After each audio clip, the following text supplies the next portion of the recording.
So, ayun, good morning mga Cloud Life. Once again, tutuloy po natin yung pagta-transplant ng bougainvillea. Ayan po, nakat ko na po siya mula doon sa puno niya, sa kanyang mother plant. Ayan po. Nasaan na yung pinagputulan natin? Ayan, eto po yung pinagputulan. Ayan, kita po ba? Dito po yung pinagputulan natin. Ayan o. Matigas po, ang hirap putulin. Kaya natagalan po ako ng pagpuputol. Ito na po siya. Ayun, magta-transplant na po tayo. Ayun, naka-ready na po yung pagtataniman niya. Ayun.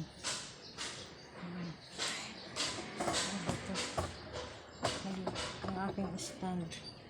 Naglulok. Ayun. Ito na po yung pagtataniman.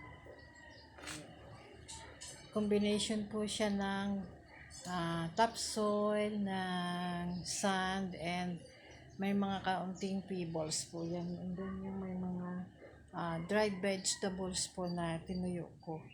Ilagay ko po dun sa pinakailalim niya. So, ayun guys, mga ka-good life. Buksan na natin yung aking pinaugat. Ayan. So, ayan po, may mga ugat na po siya. Tanggalin na natin po yung pinaka-plastic niya. Ayan. Ito niyo po ba yung mga ugat? Wait lang, nasa ang camera. Ayun. Ayan po yung mga ugat niya. So, ayan.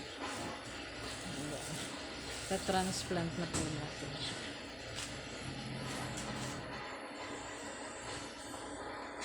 Okay. So, ayun po, meron na pong nakalagay na lupa dito sa loob ng paso. So, tatanim na po natin.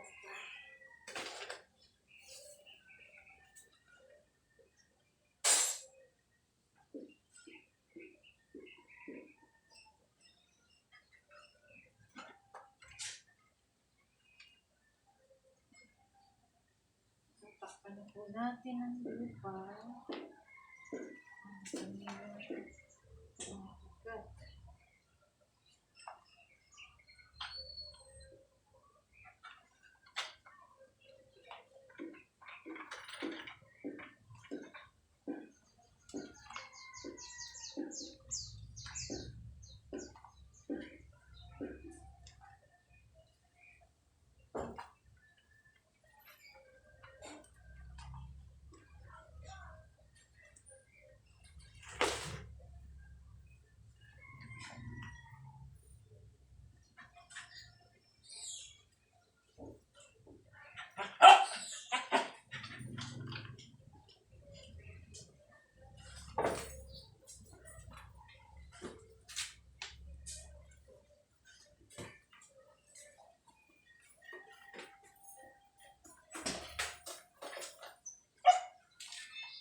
Na-transfer na po natin yung ating pinaugatang bougainvillea. So, careful lang po sa pagtatanim o pag-handle ng bougainvillea kasi po ito ay matinik. Kaya po, nilagyan ko po siya kanina ng, ayun, ganito po, ng damit para hindi po tayo masagi ng tinik. So, ayan po. Yan yung pinagputulan natin. Ayan. Thank you sa iyo, bougainvillea. Binigyan mo kami ng bagong halaman. Tanggalin na po natin ito.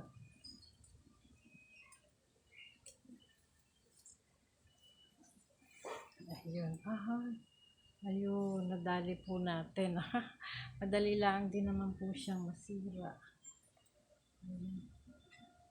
Tanggalin na natin siya.